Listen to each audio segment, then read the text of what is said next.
Vous avez, je crois, pas mal d'années d'Afrique derrière vous. Combien exactement? Je suis arrivé la première fois au Congo il y a 29 ans, exact, je serais arrivé le 28 août. J'aurais eu 30 ans depuis ma première arrivée.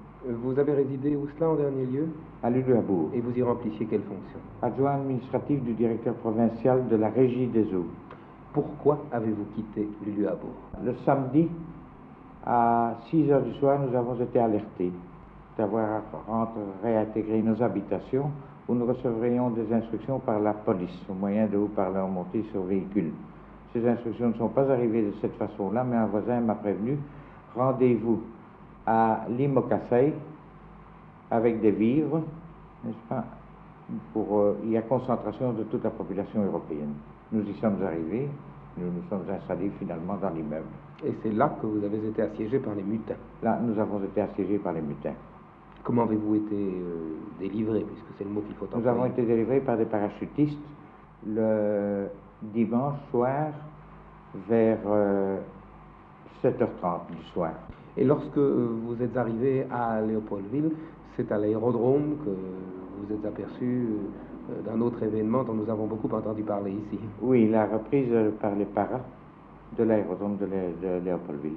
Et là, il y a eu un véritable combat, surtout pour réduire le dernier. Je pense que ça a duré 45 minutes environ. Croyez-vous qu'il y a un antagonisme racial profond entre noir et blanc? Oui. Irréversible. Irréversible. Vous croyez donc Parce que maintenant, la mentalité du noir est ceci, n'est-ce pas? C'est eux les maîtres et ils veulent faire subir un tas de vexations, pour ne pas parler des horreurs et des atrocités qui se sont produites, n'est-ce pas? Donc pour vous, la situation est définitivement perdue pour nous là-bas? C'est difficile à mon avis, oui. Docteur, vous êtes rentré du Congo cette nuit. D'où veniez-vous? De Zumbura. Vous y résidiez depuis? Depuis décembre. Donc. Et au Congo, vous y avez vécu pendant 5 ans. 5 ans. Oui. Vous accompagnez un convoi de femmes et d'enfants? Oui, uniquement. Et vous étiez le seul homme à bord, je crois? Oui, oui. Enfin, l'équipage. Oui. Et vous étiez aussi le seul médecin? Oui, oui. Évidemment, le service de médicaux reste assuré sur place. Sur place, bien entendu. Lorsque, il y a plus de 2 ans, les troubles ont éclaté en janvier 58, quelle a été votre réaction? Avez-vous cru que la partie serait dure? Non. On s'était dit que le Bas-Congo aurait toujours bougé, que le reste serait resté calme. Enfin. Et cet optimisme était partagé par d'autres que vous? Oui. Enfin, il y en avait qui étaient pour, il y en avait qui étaient contre. Vous étiez à Zumbura au cours de l'indépendance, au moment de l'indépendance? Oui, oui. Est-ce qu'à ce moment, vous avez eu la sensation que quelque chose était changé? Ben, ça a été anormalement calme. Beaucoup plus calme que d'habitude. Enfin, on n'a vu personne. Les indigènes sont restés dans la cité. On ne les a pas vus. Avez-vous ressenti une déception de l'attitude des Noirs? Est-ce que vous croyez qu'ils auraient pu agir autrement? Ou est-ce que vous l'espériez? Je crois qu'on peut constater ce qui se passe, c'est-à-dire une hostilité nette, une haine, on la sent sur le visage des indigènes, enfin. Croyez-vous que tout soit définitivement perdu pour les Européens? Je ne veux pas parler seulement sur le plan politique, je voudrais parler sur le plan personnel. Croyez-vous que vous, par exemple, vous pourriez retourner là-bas, y effectuer votre travail? Pas maintenant. Monsieur, vous venez de rentrer du Congo, d'où venez-vous? Je venais de Coquillateville, province de l'Équateur. Quelle fonction y exerciez-vous? J'étais secrétaire provincial de la province. Normalement, quand ont débuté les événements à Coquillateville?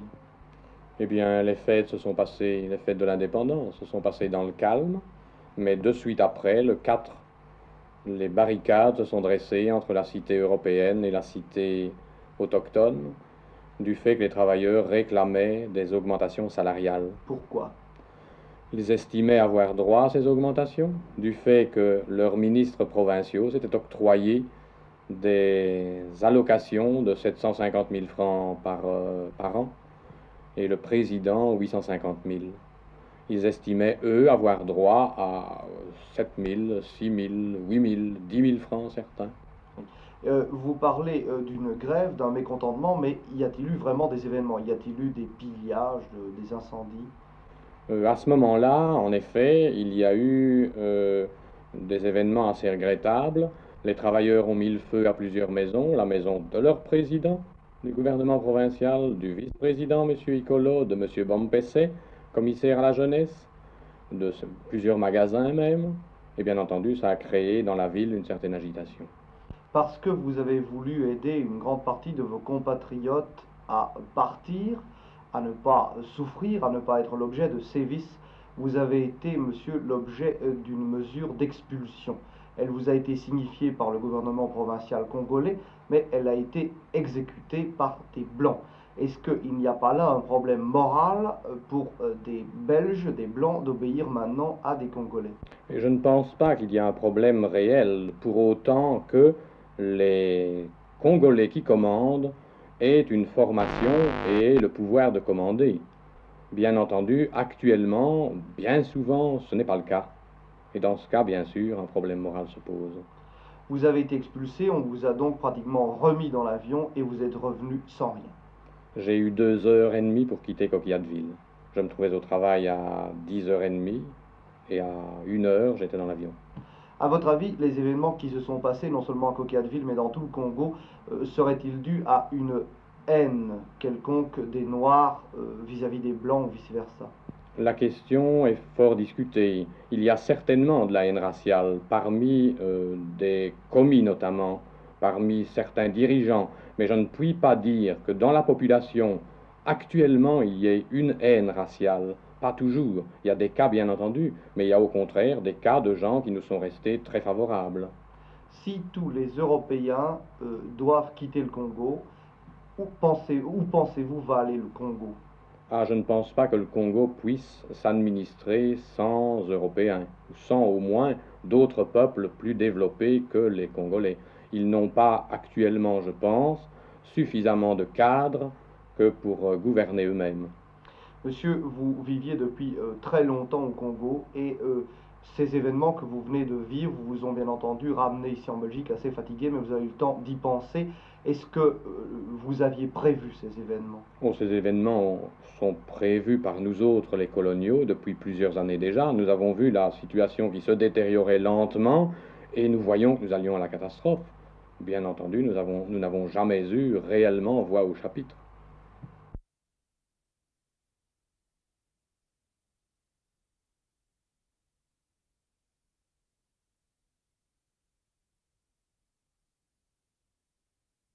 Monsieur Dominique Hulot, vous avez 38 ans, vous êtes régent littéraire, vous avez été formé à l'école normale Saint-Thomas à Bruxelles et vous vivez en Belgique depuis bientôt 3 ans, depuis le début de l'exposition pour être précis.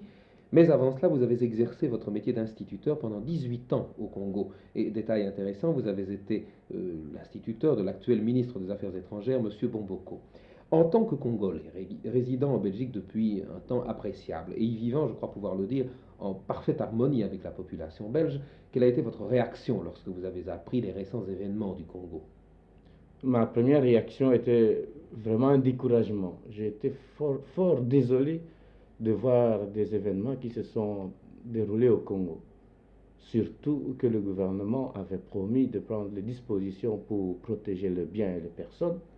Et on voit les personnes, surtout les femmes et les enfants, qui quittent le Congo avec précipitation, sans probablement de bagages avec eux.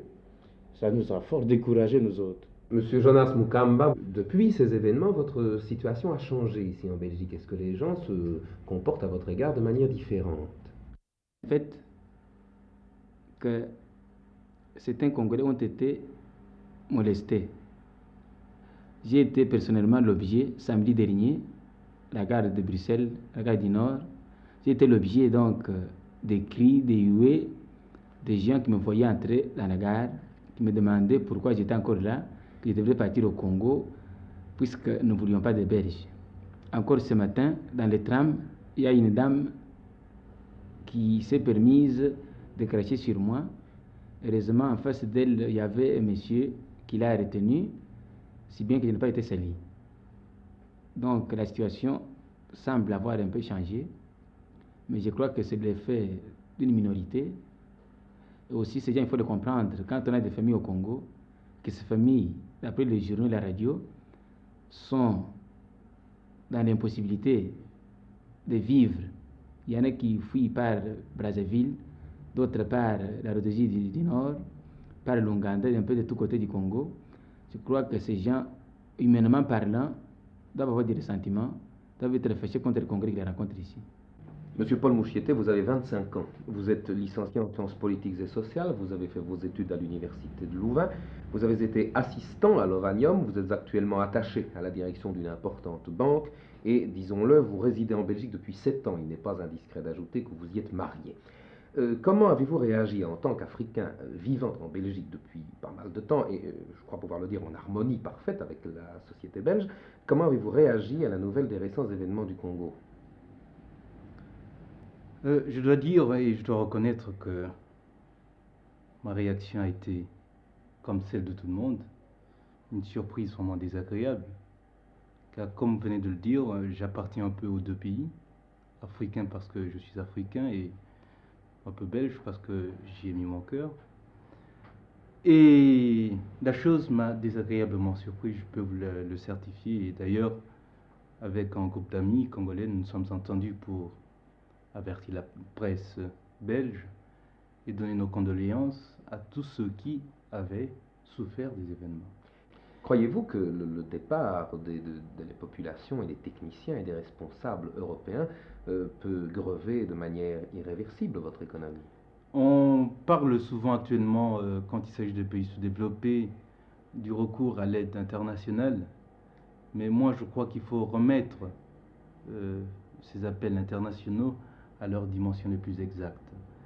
Et si l'équipe, le pays, le territoire congolais a pu jusqu'à présent connaître des situations économiques sinon optimales, du moins très favorables, c'est par le travail de ceux qui y vivaient.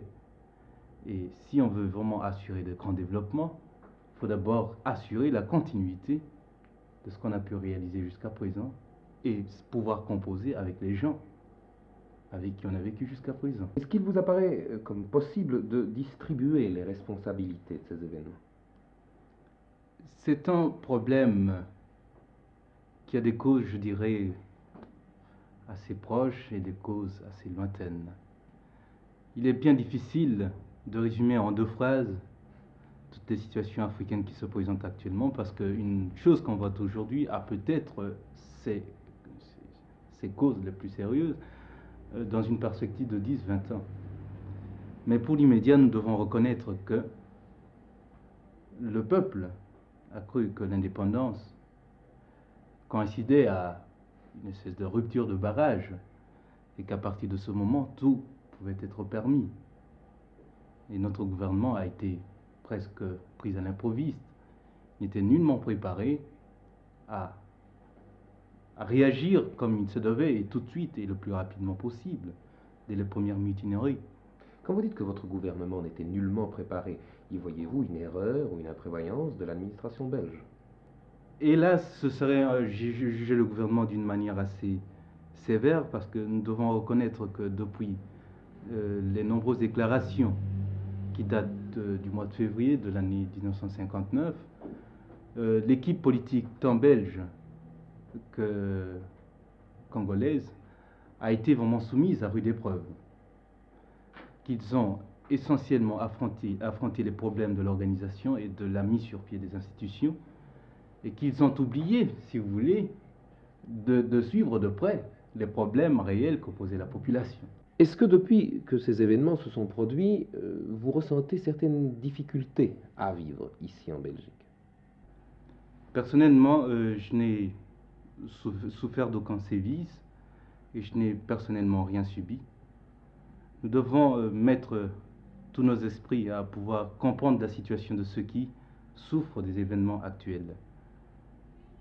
Mais j'ai assez confiance en la population belge pour savoir qu'elle aura toujours, même dans ces événements cruels, la tête assez froide et qu'elle saura toujours porter des jugements judicieux.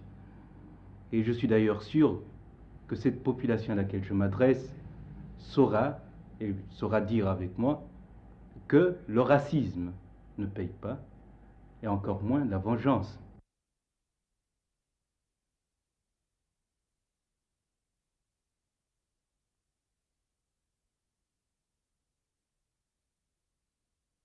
Vous êtes pilote à bord d'un Boeing et constamment vous quittez Bruxelles à destination du Congo et vous ramenez des réfugiés de là-bas. Quand êtes-vous rentré?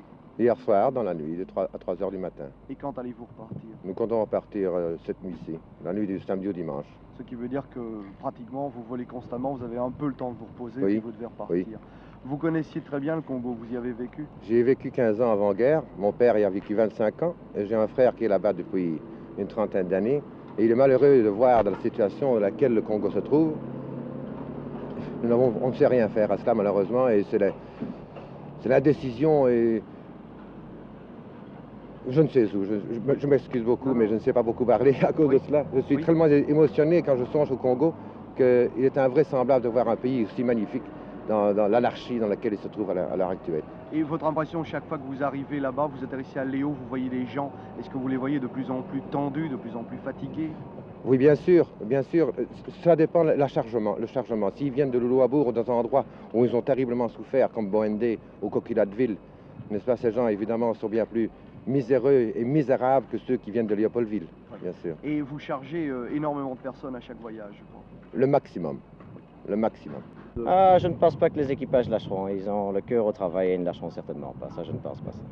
Enfin, nous sentons la fatigue, mais il n'y a rien à faire, il faut le faire, on le fera. Nous ne sommes pas très nombreux pour les aider, alors on transporte les bagages, on aide les gens à monter à bord.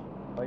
On ne se contente pas uniquement de faire notre vol, on est obligé de faire autre chose. Est-ce qu'en ce moment, alors que vous volez, etc., et que vous êtes certainement très fatigué, vous pensez à ces événements, ou est-ce que vous dites non, j'y penserai plus tard quand je pourrai? C'est-à-dire, on est dans un état tout à fait spécial, on est, comment dirais-je, il y a une certaine surexcitation, on ne sait pas, on ne sait pas si on est fatigué ou non. Qu'il n'y a pas un problème d'essence, des problèmes d'autorisation qui se posent? Oui, mais ce sont des problèmes mineurs. Hein. Oui. On coupe les pipelines, mais on les répare. Oui. Donc vous arrivez quand même... Il y a des gens qui ont laissé leur vie là, pour remettre à Nkissi les pipelines en route. Les hélicoptères vont les porter. Oui. Et souvent, les Noirs refusent des autorisations de départ. Ah oui, la situation se détériore là. Rapidement. J'y étais quand les troubles ont commencé mercredi. Oui. Et alors, c'est une chaîne sans fin, ça se détériore très rapidement. Et chaque fois que vous retournez, est-ce que vous trouvez une différence dans oui, l'atmosphère? Une catastrophe. Hein. Est-ce que vous pouvez parler à des réfugiés, tout ça? Est-ce que vous... Ben oui, c'est pas très beau. Je vois qu'il y a de nombreuses œuvres qui sont venues apporter leur aide ici. Combien y a-t-il de scouts qui sont ici? Une trentaine pour l'instant. Et vous-même, vous êtes ici depuis combien de temps? 25 heures maintenant. Sans dormir, sans prendre de repos? Non. Okay. Et quelle est votre occupation principale? Surtout pour l'instant, transporter les gosses. Les bébés? Oui. Vous en avez transporté combien depuis que maintenant, c'est mon 63e. Vous vous occupez essentiellement, monsieur, des jeunes ici dans ce centre d'accueil Croix-Rouge. Les jeunes qui vous aident, ils viennent de quel horizon en principe? Eh bien, ils sont membres donc du groupe mobile de secours de la Direction générale de la Croix-Rouge, qui est composé de jeunes gens et jeunes filles de 16 ans à 22 ans, sauf en ce qui concerne les officiers et le cadre. Et ils viennent de toutes les classes sociales, étudiants, employés, ouvriers même. Donc même techniciens, nous avons assez bien de techniciens radio, électriciens, etc. Et parmi les gens qui travaillent donc ici pour vous et qui sont occupés dans la vie, comment arrangent-ils à la fois leurs occupations professionnelles et sociales? Ou bien ils prennent 6 heures sur leur nuit, ce qui est une solution. Et ça se fait? Ça se fait, oui, de manière absolument courante. Il y en a même qui de temps en temps consacrent carrément une nuit entière, puis retournent à leur travail le lendemain. Ceux-là, évidemment, ne savent pas tenir le coup très longtemps. Et alors, d'autres ont obtenu, et là, je dois dire, c'est assez sensationnel, point de vue solidarité, ont obtenu des accords avec leurs employeurs qui leur ont accordé carrément 8 jours de congé, qui ne reprennent même pas sur leurs vacances. Ce travail, vous l'accomplissez avec vos collaboratrices depuis le début des événements? Oui, monsieur, nous avons commencé dans la nuit de vendredi à samedi, mais les premiers avions sont arrivés samedi matin. Et c'est vraiment depuis l'heure alors qu'on s'est mis au travail, enfin. Ces enfants qu'on vous amène, celui-ci par exemple, d'où vient-il? Celui-ci vient de Léopoldville, c'est une petite fille, mais la maman est en route depuis plusieurs jours, voyez-vous. D'ailleurs, il y a une grande différence maintenant. Les enfants sont en général malades, ils ont la diarrhée, ils ont été piqués par les moustiques, enfin, ce sont des enfants qui ont vraiment souffert, des changements trop fréquents de régime, enfin, on le voit, il n'y a pas de comparaison avec les premiers jours. C'était des bébés qui avaient voyagé dans des mauvaises conditions, mais maintenant c'est un peu plus la fuite, enfin. Ce personnel qui vous aide est un personnel spécialisé? Oui, comme vous savez, l'œuvre nationale de l'enfance a ici 2 responsabilités. Il y a la responsabilité, si j'ose dire, légale, qui est plutôt l'aspect filtrage des enfants, s'assurer que tous ces enfants, il n'y en a pas un qui se perde, et alors ensuite que ceux qui voyagent non accompagnés soient pris en charge par des parents par des personnes qui nous signent une décharge. Ça, c'est l'aspect le moins spectaculaire, mais certainement le plus important, n'est-ce pas? Parce que sur une journée, nous avons une 50aine d'enfants qui voyagent non accompagnés, n'est-ce pas? Et alors, il y a l'aspect hygiène, pouponnage, langeage, biberon, n'est-ce pas? Et alors, je veux dire, le personnel fait vraiment tout son possible, c'est magnifique. Nous avons, n'est-ce pas, des collaboratrices bénévoles qui sont venues se joindre à nous, qui nous aident beaucoup, et ça se passe avec la meilleure entente avec la Croix-Rouge. Vos collaboratrices et vous assurez ici une permanence 24 heures sur 24? 24 heures sur 24, depuis samedi. Quand les enfants viennent, je crois que c'est surtout des enfants que vous recevez ici. Nous recevons les enfants et les adultes. Quand les enfants viennent ici, qu'est-ce qu'ils vous réclament avant tout? Nous tâchons de ne pas les séparer de leurs parents, de leur maman, parce que leur maman, c'est la première personne qu'ils désirent, c'est leur premier cri quand ils rentrent. N'est-ce pas? Beaucoup pleurent, n'est-ce pas? Ils insistent, mais enfin nous les consolons, nous tâchons de leur donner ce qu'ils désirent de façon, mon Dieu, à faire passer le temps, parce que la maman a certaines formalités à remplir. Nous avons fait des équipes de 12 heures, mais maintenant nous faisons des équipes de 8 heures. Vos collaboratrices proviennent de toutes les classes de la société. Elles sont totalement bénévoles. Elles viennent par leurs propres moyens et apportent avec elles donc leur nourriture, leur pique-nique.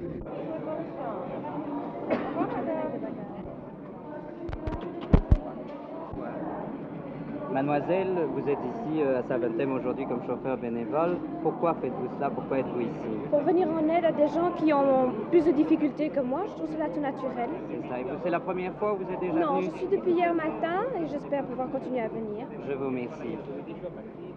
Monsieur, je voudrais vous demander, vous êtes venu ici à Saventem comme chauffeur bénévole. Pourquoi venez-vous ici à Saventem? C'est tout à fait normal qu'on puisse aider l'un l'autre. Enfin,